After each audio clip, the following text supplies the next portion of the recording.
Hello, जय हिंद, नमस्कार दोस्तों। आप सभी का स्वागत है आपके अपने YouTube channel mission target classes में।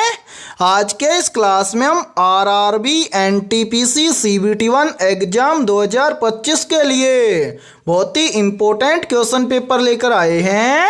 और मेरे भाई इस क्वेश्चन पेपर के अंदर हमने उन्हीं क्वेश्चनों को कवर किया है जो क्वेश्चन आपके आरआरबी एनटीपीसी सीबीटी 1 एग्जाम 2025 के लिए इम्पोर्टेंट रहेंगे। और जिन भी अभ्यर्थियों का एग्जाम 19 जून या 19 जून के बाद में होने वाला है वो सभी अभ्यर्थी एक बार इस क्वेश्चन पेपर को एग्जाम के अंदर जरूर देख कर जाएं, क्योंकि इस क्वेश्चन पेपर के अंदर हमने रामबाण क्वेश्चनों को कवर किया है। और यदि आप हमारे इस YouTube चैनल से पहली बार जुड़े हैं तो इस YouTube चैनल को कर लीजिए सब्सक्राइब और बेल आइकन को प्रेस करना, ताकि ऐसी शानदार क्लास का नोटिफिकेशन आपको सबसे पहले देखने को मिले। तो चलिए शुरू करते हैं आज के इस क्वेश्चन पेपर को बिना देरी के। पहला प्रश्न है आप सभी के सामने, नीचे दिए गए विकल्पों में से संबंधित संख्या को चुनिए। यानी कि ये पहला प्रश्न आप सभी के सामने नंबर एनालॉजी से संबंधित प्रश्न दिया गया है और आपसे पूछा गया है कि जिस प्रकार से 49 का संबंध है 16 के साथ में, उसी प्रकार से 95 का संबंध किस संख्या के साथ में होगा। तो मेरे भाई इस टाइप के प्रश्न को आप एग्जाम में देखते ही फटाफट से कैसे सोल्व करेंगे, तो वो देखिए जब भी इस टाइप का प्रश्न आपको एग्जाम में दिया जाए तो आपको क्या करना है। सबसे पहले तो आपको यहां पर पता करना है कि यहां पर 49 से 16 कैसे बना है। यानी कि जिस प्रकार से 49 से 16 बना है सेम उसी प्रकार से हम यहां पर बताएंगे कि 95 से इस प्रश्न चिन्ह के स्थान पर कौन सी संख्या आएगी। तो मेरे भाई यहां पर ध्यान से देखिए इस प्रश्न को सोल्व किया गया है कैसे। सबसे पहले हम क्या करेंगे, यहां पर पता करेंगे कि 49 से यहां पर 16 कैसे बना है। तो यहां पर 49 से 16 बनाने के लिए क्या किया गया है, इस 49 में से -33 करके यहां पर लिखा गया है 16। तो यहां पर देखिए 49 में से -33 कर देंगे तो यहां पर बच जाएगा 16, और 16 यहां पर आप सभी के सामने दिया गया है। अब हम भी क्या काम करेंगे, यही सेम लॉजिक लगाएंगे इस 95 के अंदर और इस 95 से इस प्रश्न चिन्ह की वैल्यू ज्ञात करेंगे। तो करेंगे क्या मेरे भाई, सेम इस 49 की तरह इस 95 से भी हम क्या कर देंगे, इस 95 में से क्या करेंगे 33 को घटा देंगे। तो 95 में से 33 को घटा देंगे तो यहां पर बच जाएगा 62। यानी कि इस प्रश्न चिन्ह के स्थान पर संख्या भरी जाएगी 62। अब हमें देखना है कि संख्या 62 किसी ऑप्शन में है। तो आंसर है संख्या 62 में दी गई है ऑप्शन है बी के अंदर है। तो पहले प्रश्न के अंदर ऑप्शन बी हो जाएगा सभी का करेक्ट आंसर है। तो उम्मीद करता हूं कि यह पहला प्रश्न आपको अच्छे से क्लियर हो गया होगा। और जब भी इस टाइप का प्रश्न आपको एग्जाम में दिया जाएगा तो आप फटाफट से सोल्व कर लेंगे, ठीक है। तो चलिए फिर अगला प्रश्न देखते हैं। दूसरा प्रश्न है आप सभी के सामने, नीचे दी गई श्रृंखला श्रेणी में प्रश्नवाचक चिन्ह के स्थान पर कौन सी संख्या आएगी। यानी कि दूसरा प्रश्न आप सभी के सामने सीरीज से संबंधित प्रश्न दिया गया है और आपसे पूछा गया है कि इस सीरीज में इस प्रश्न चिन्ह के स्थान पर कौन सी संख्या आएगी। तो मेरे भाई जल्दी से एक काम कीजिए, इस प्रश्न को अपने स्तर से सोल्व करके कमेंट सेक्शन के अंदर कमेंट करके बताइए कि इस प्रश्न चिन्ह के स्थान पर कौन सी संख्या आएगी। तो उम्मीद करता हूं कि आपने इस प्रश्न को जरूर सोल्व किया होगा। तो आइए देखते हैं कि आपका आंसर क्या आया है। तो मेरे भाई जब भी आपको एग्जाम के अंदर सीरीज से संबंधित प्रश्न दिया जाए तो आपको क्या करना है, सबसे पहले आपको यह देखना है कि सीरीज में आपको क्या क्या दिया गया है। तो मेरे भाई यहाँ पर देखिए सीरीज में हमें दिया गया है सबसे पहले 7, 7 के बाद में 12, 12 के बाद में 22, 22 के बाद में 42, 42 के बाद में 82 और 82 के बाद में हमसे पूछा गया है कि इस प्रश्न चिन्ह के स्थान पर कौन सी संख्या आएगी। तो मेरे भाई यहाँ पर ध्यान से देखिए इस प्रश्न को किस लॉजिक के आधार पर सोल्व किया गया है। तो मेरे भाई यहाँ पर देखिए इस सीरीज में हमें संख्या दी गई है सबसे पहले 7, 7 के बाद में संख्या है 12। तो मेरे भाई 7 से 12 कैसे बनेगा? तो यहाँ पर देखिए 7 से 12 बन जाएगा कैसे? यदि मेरे भाई हम क्या करें, इस 7 का गुणा कर दे किसके साथ में? 2 के साथ में। तो यहाँ पर बन जाएगा 7 दूना के 14, और यदि हम इस 14 में से क्या कर दें, -2 कर दें, तो यहाँ पर बन जाएगा 12। फिर इसी प्रकार से देखिए 12 से कितना बन रहा है? 22। तो 12 से 22 कैसे बनेगा? तो मेरे भाई यहाँ पर देखिए यदि हम इस 12 का क्या कर दें, सबसे पहले 2 के साथ में गुणा कर दें, तो यहाँ पर बन जाएगा 12 दूना के 24, और यदि हम इस 24 में से क्या कर दें, -2 कर दें, तो यहाँ पर बन जाएगा 22।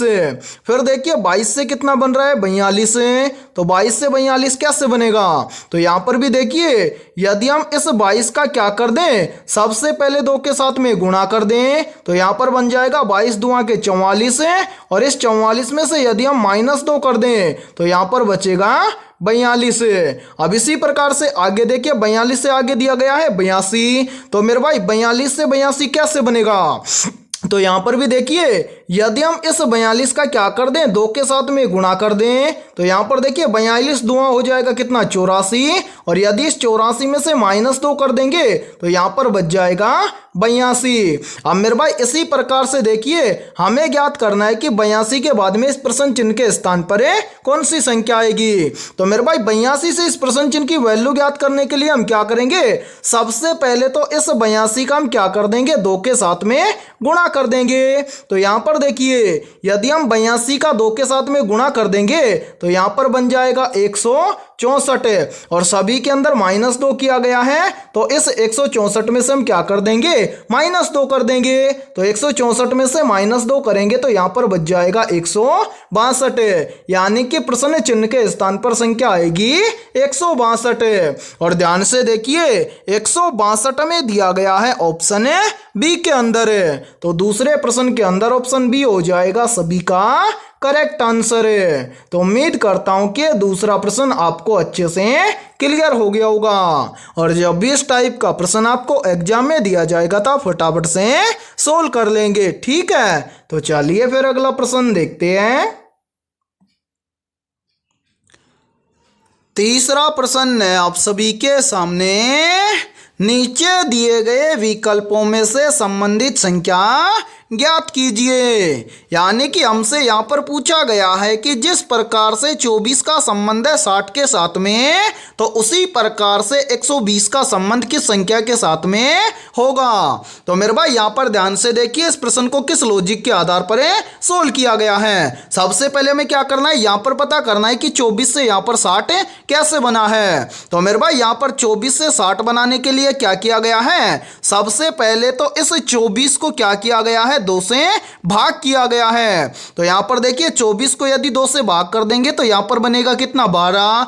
12 से 60 बनाने के लिए क्या किया गया है, इस 12 का गुणा किया गया है 5 के साथ में, तो यहां पर बन जाएगा 12 पंजा के 60। और ध्यान से देखिए 60 यहां पर आप सभी के सामने दिया गया है। अब हम भी क्या काम करेंगे, यही सेम लॉजिक लगाएंगे इस 120 के अंदर है, और इस 120 से इस प्रश्न चिन्ह की वैल्यू ज्ञात करेंगे। तो करेंगे क्या, सबसे पहले तो इस 120 को क्या कर देंगे, 2 से भाग कर देंगे। तो मेरे भाई यहां पर देखिए 120 को 2 से भाग कर देंगे तो यहां पर कितना बनेगा, यहां पर बनेगा 60।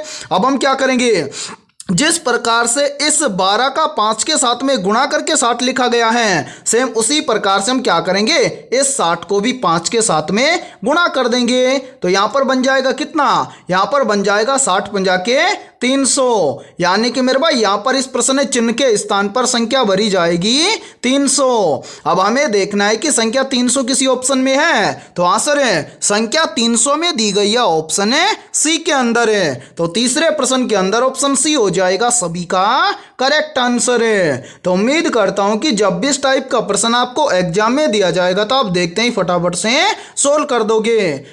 और मेरे भाई यहाँ पर देखिए आप सभी के लिए बहुत ही इंपॉर्टेंट सूचना है, यदि आप पहली बार के अंदर आरआरबी एनटीपीसी सीबीटी 1 एग्जाम 2025 को क्रैक करना चाहते हैं तो हमने आपके आरआरबी एनटीपीसी सीबीटी1 एग्जाम 2025 के लिए GK GS mathematics reasoning computer और करंट अफेयर्स यानी कि ऑल सब्जेक्ट के ऊपर रामबाण 8000 प्लस मोस्ट इंपोर्टेंट क्वेश्चंस का मास्टर पीडीएफ सेट तैयार किया है।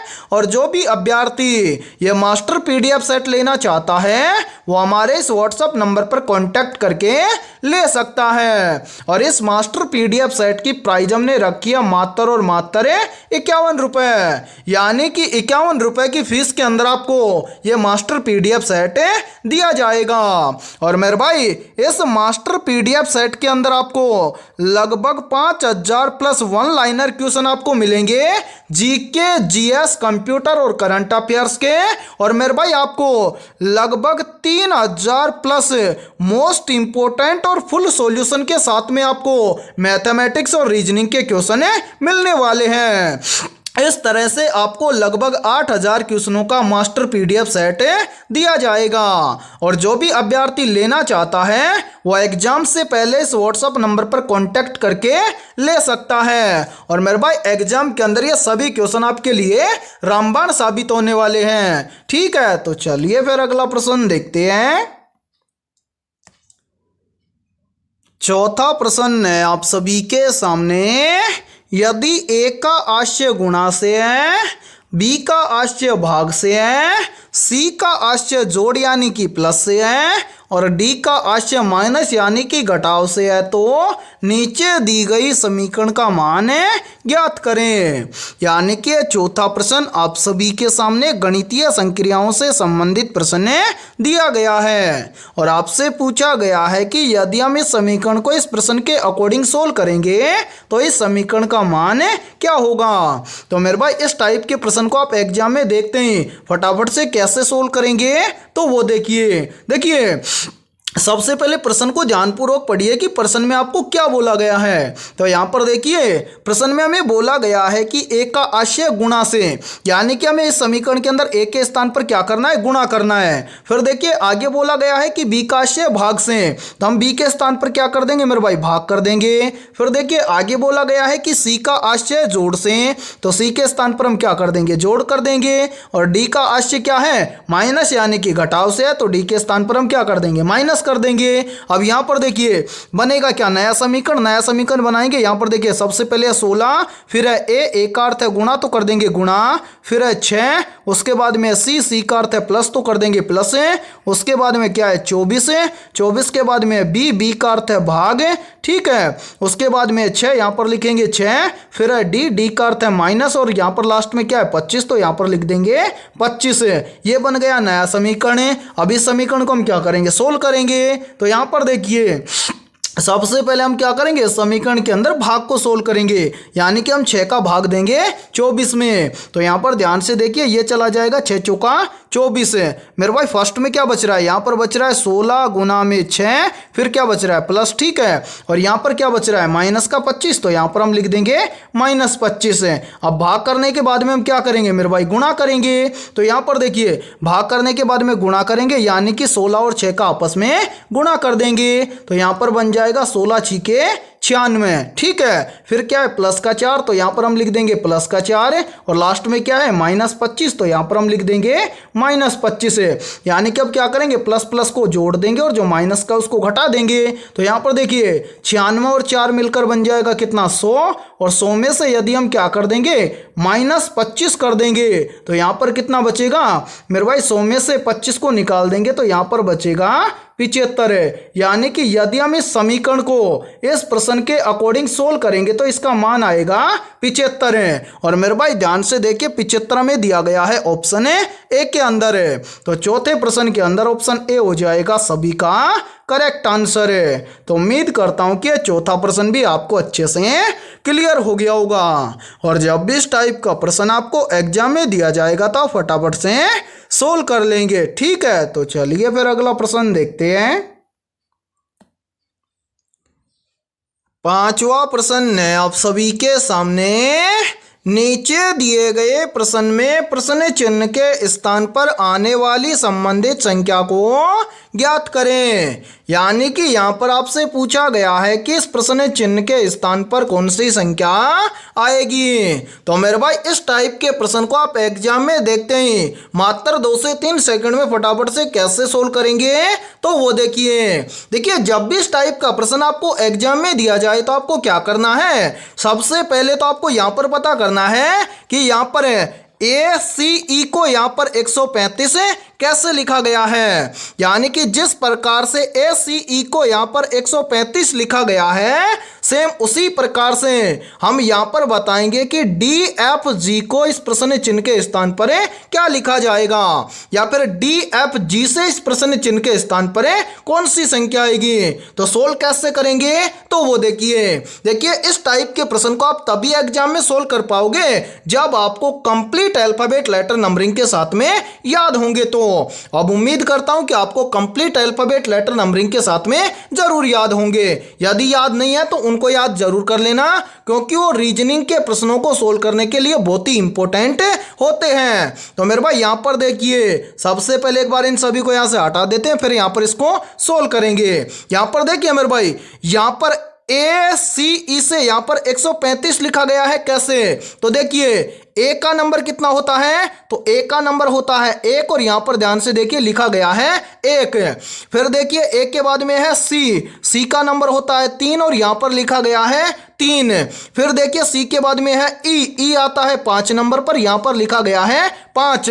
यानी कि यहां पर क्या किया गया है, जो यहां पर ये वाले अल्फाबेट लेटर दिए गए हैं इन सभी का नंबरिंग करके ऐसे कि ऐसे इसके सामने लिखा गया है। अब हम भी क्या काम करेंगे, यहां पर हमारे सामने जो ये वाले अल्फाबेट लेटर दिए गए हैं इन सभी का नंबरिंग करेंगे और इसके सामने ऐसे के ऐसे लिख देंगे। तो मेरे भाई यहां पर ध्यान से समझिए, देखिए यहां पर पहला लेटर है डी आता है 4 नंबर पर, तो यहां पर हम लिख देंगे 4, ठीक है। इसी प्रकार से देखिए डी के बाद में है एफ आता है कितने नंबर पर, 6 नंबर पर है, तो यहां पर हम लिख देंगे 6। उसके बाद में क्या है जी आता है मेरे भाई 7 नंबर पर है, तो यहां पर हम लिख देंगे 7। यानी कि जिस प्रकार से ACE को यहां पर लिखा गया है 135, उसी प्रकार से DFG इसको लिखा जाएगा 467। अब हमें देखना है कि संख्या 467 किसी ऑप्शन में है,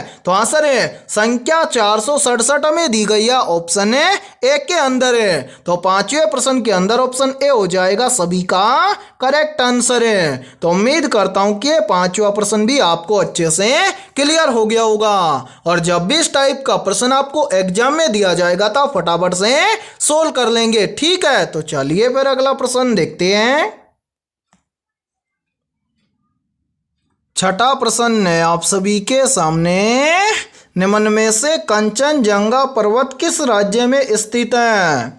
ऑप्शन ए है उत्तराखंड राज्य में, ऑप्शन बी है सिक्किम राज्य में, ऑप्शन सी है हिमाचल प्रदेश राज्य में, और ऑप्शन डी है जम्मू कश्मीर राज्य में। तो यहाँ पर देखिए इन चारों में से करेक्ट आंसर हो जाएगा सभी का ऑप्शन है बी, यानी कि कंचनजंगा पर्वत सिक्किम राज्य में स्थित है। तो छठे प्रश्न के अंदर करेक्ट आंसर हो जाएगा सभी का ऑप्शन है बी। तो चलिए फिर अगला प्रश्न देखते हैं। 7वां प्रश्न है आप सभी के सामने, निम्नलिखित में से रक्षात्मक पदार्थ किसे कहा जाता है।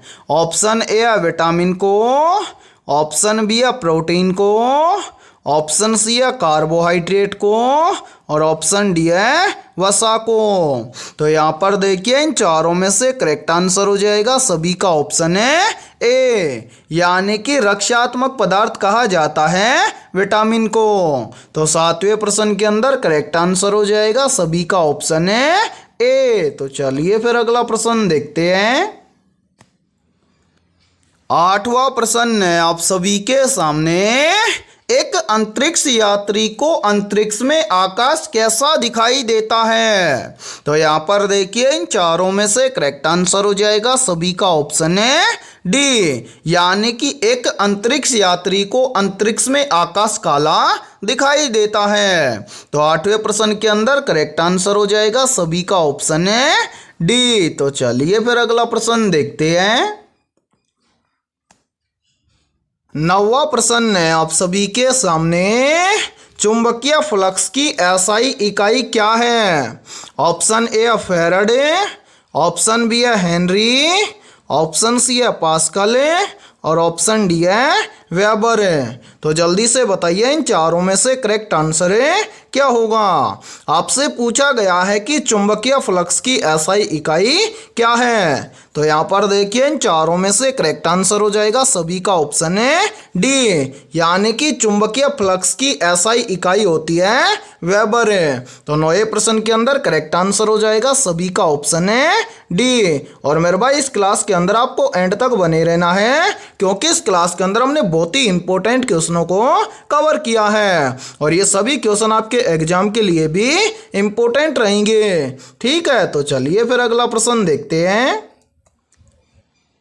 10वां प्रश्न है आप सभी के सामने, निम्नलिखित में से कौन सा एक पोटेशियम यौगिक है? तो यहाँ पर देखिए इन चारों में से करेक्ट आंसर हो जाएगा सभी का ऑप्शन है बी, यानी कि इन सभी में से KCl एक पोटेशियम यौगिक है। तो 10वें प्रश्न के अंदर करेक्ट आंसर हो जाएगा सभी का ऑप्शन है बी। और मेरे भाई इस क्लास के अंदर आपको एंड तक बने रहना है, क्योंकि इस क्लास के अंदर बहुत ही इंपॉर्टेंट क्वेश्चन होने वाले हैं और सेम इसी प्रकार के क्वेश्चन आपके एग्जाम के अंदर बार बार रिपीट होते हैं।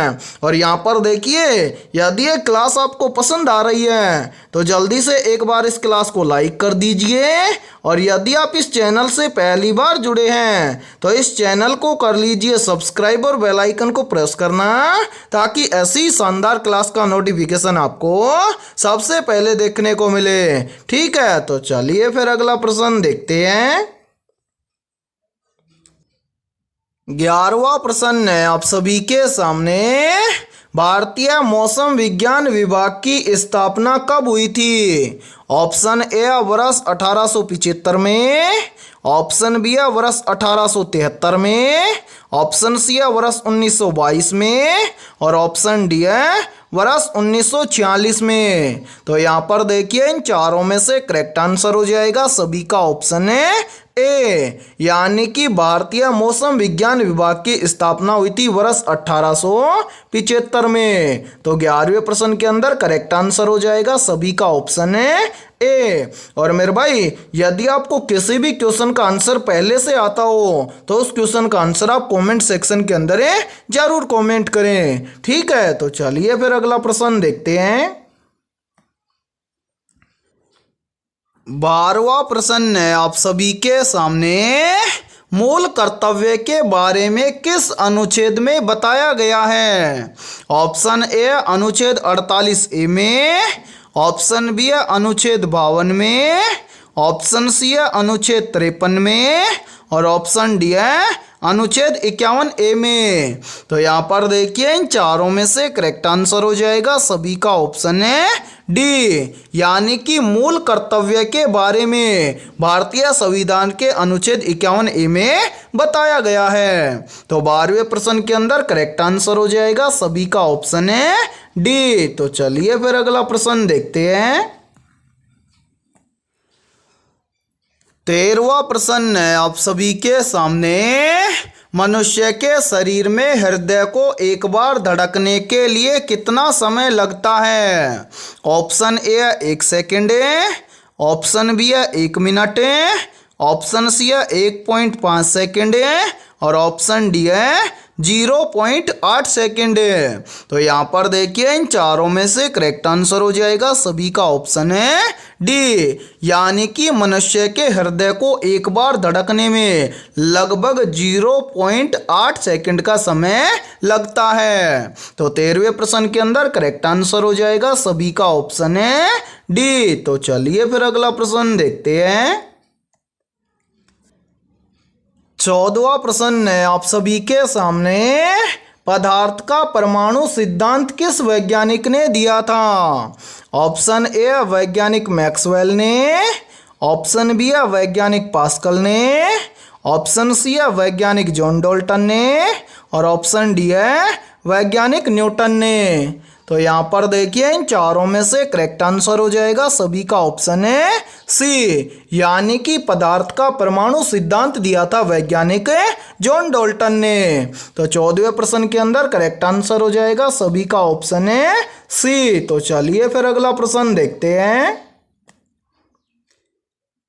15वां प्रश्न है आप सभी के सामने, मनुष्य के शरीर में सबसे अधिक मात्रा में कौन सा तत्व पाया जाता है। मेरे भाई वेरी वेरी इंपॉर्टेंट प्रश्न है ये, और इस प्रश्न पर आप स्टार जरूर लगा लेना, क्योंकि इस बार एग्जाम के अंदर ये प्रश्न पूछा जा सकता है। आपसे पूछा गया है कि मनुष्य के शरीर में सबसे अधिक मात्रा में कौन सा तत्व पाया जाता है। तो यहाँ पर देखिए इन चारों में से करेक्ट आंसर हो जाएगा सभी का ऑप्शन है डी, यानी कि मनुष्य के शरीर में सबसे अधिक मात्रा में ऑक्सीजन तत्व पाया जाता है। तो 15वें प्रश्न के अंदर करेक्ट आंसर हो जाएगा सभी का ऑप्शन है डी। तो चलिए फिर अगला प्रश्न देखते हैं।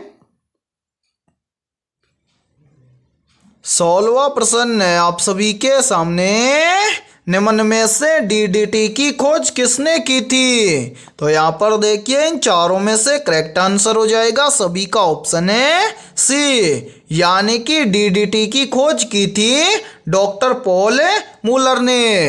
तो 16वें प्रश्न के अंदर करेक्ट आंसर हो जाएगा सभी का ऑप्शन है सी। तो चलिए फिर अगला प्रश्न देखते हैं। 17वां प्रश्न है आप सभी के सामने, हिरोशिमा पर पहला परमाणु बम विस्फोट कब किया गया था। मोस्ट इंपोर्टेंट प्रश्न है ये, और इस प्रश्न पर आप स्टार जरूर लगा लेना, क्योंकि ये प्रश्न इस बार एग्जाम के अंदर पूछा जा सकता है। प्रश्न पूछा जा सकता है कि हिरोशिमा पर पहला परमाणु बम विस्फोट कब किया गया था। तो यहाँ पर देखिए इन चारों में से करेक्ट आंसर हो जाएगा सभी का ऑप्शन है ए, यानी कि हिरोशिमा पर पहला परमाणु बम विस्फोट किया गया था 6 अगस्त 1945 को। तो 17वें प्रश्न के अंदर करेक्ट आंसर हो जाएगा सभी का ऑप्शन है ए। तो चलिए फिर अगला प्रश्न देखते हैं। 18वां प्रश्न है आप सभी के सामने, एशिया कप हॉकी की शुरुआत किस वर्ष हुई थी। ऑप्शन ए वर्ष 1962 में, ऑप्शन बी वर्ष 1975 में, ऑप्शन सी वर्ष 1980 में, और ऑप्शन डी है वर्ष 1982 में। तो यहाँ पर देखिए इन चारों में से करेक्ट आंसर हो जाएगा सभी का ऑप्शन है डी, यानी कि एशिया कप हॉकी की शुरुआत हुई थी वर्ष 1982 में। तो 18वें प्रश्न के अंदर करेक्ट आंसर हो जाएगा सभी का ऑप्शन है डी। तो चलिए फिर अगला प्रश्न देखते हैं। 19वां प्रश्न है आप सभी के सामने, कौन सी ग्रंथि शरीर का तापमान नियंत्रित करती है। तो यहाँ पर देखिए इन चारों में से करेक्ट आंसर हो जाएगा सभी का ऑप्शन है डी, यानी कि हाइपोथैलेमस नामक ग्रंथि शरीर के तापमान को नियंत्रित करती है। तो 19वें प्रश्न के अंदर करेक्ट आंसर हो जाएगा सभी का ऑप्शन है डी। और मेरे भाई यहाँ पर देखिए आप सभी के लिए बहुत ही इम्पोर्टेंट सूचना है, यदि आप पहली बार के अंदर आरआरबी एनटीपीसी सीबीटी1 एग्जाम 2025 को क्रैक करना चाहते हैं, तो हमने आपके आरआरबी एनटीपीसी सीबीटी1 एग्जाम 2025 के लिए GK, GS, mathematics, reasoning, computer और करंट अफेयर्स यानी कि ऑल सब्जेक्ट के ऊपर रामबाण 8000 प्लस मोस्ट इंपोर्टेंट क्वेश्चंस का मास्टर पीडीएफ सेट तैयार किया है। और जो भी अभ्यर्थी ये मास्टर पीडीएफ सेट लेना चाहता है वो हमारे इस व्हाट्सएप नंबर पर कांटेक्ट करके ले सकता है। और इस मास्टर पीडीएफ सेट की प्राइस हमने रखी है मात्र और मात्र 51 रुपये, यानी कि 51 रुपये की फीस के अंदर आपको ये मास्टर पीडीएफ सेट दिया जाएगा। और मेरे भाई इस मास्टर पीडीएफ सेट के अंदर आपको लगभग 5000 प्लस वन लाइनर क्वेश्चन आपको मिलेंगे जीके, जीएस, कंप्यूटर और करंट अफेयर्स के। और मेरे भाई आपको लगभग 3000 प्लस मोस्ट इंपोर्टेंट और फुल सॉल्यूशन के साथ में आपको मैथमेटिक्स और रीजनिंग के क्वेश्चन मिलने वाले हैं। इस तरह से आपको लगभग 8000 क्वेश्चनों का मास्टर पीडीएफ सेट दिया जाएगा। और जो भी अभ्यर्थी लेना चाहता है वो एग्जाम से पहले इस व्हाट्सएप नंबर पर कांटेक्ट करके ले सकता है। और मेरे भाई एग्जाम के अंदर ये सभी क्वेश्चन आपके लिए रामबाण साबित होने वाले हैं। ठीक है, तो चलिए फिर अगला प्रश्न देखते हैं। 20वां प्रश्न है आप सभी के सामने, निम्न में से पुणे और मुंबई को कौन सा दर्रा जोड़ता है? ऑप्शन ए काराकोरम दर्रा, ऑप्शन बी है बुर्जील दर्रा, ऑप्शन सी है भोरघाट दर्रा और ऑप्शन डी है पालघाट दर्रा। तो यहाँ पर देखिए इन चारों में से करेक्ट आंसर हो जाएगा सभी का ऑप्शन है सी, यानी कि पुणे और मुंबई को आपस में जोड़ने वाला दर्रा है भोरघाट दर्रा। तो 20वें प्रश्न के अंदर करेक्ट आंसर हो जाएगा सभी का ऑप्शन है सी। तो मेरे भाई आज के इस क्लास के अंदर इतना ही। यदि ये क्लास आपको पसंद आई है तो जल्दी से एक बार इस क्लास को लाइक कर दीजिए। और यदि आप हमारे इस YouTube चैनल से पहली बार जुड़े हैं तो इस YouTube चैनल को कर लीजिए सब्सक्राइब और बेल आइकन को प्रेस करना, ताकि ऐसी शानदार क्लास का नोटिफिकेशन आपको सबसे पहले देखने को मिले। और आज के इस क्लास के अंदर हमने 20 बहुत ही इंपॉर्टेंट क्वेश्चन करवाए हैं। तो इन 20 में से आपके कितने क्वेश्चन सही हुए हैं सभी को कमेंट सेक्शन के अंदर कमेंट करके बताना है। और जिन भी अभ्यर्थियों के इन 20 में से लगभग 18 प्लस क्वेश्चन सही हुए हैं तो समझना उनकी तैयारी बेहतर है। तो फिर मिलते हैं ऐसे ही बेहतरीन क्वेश्चनों के साथ सुबह 11 बजे।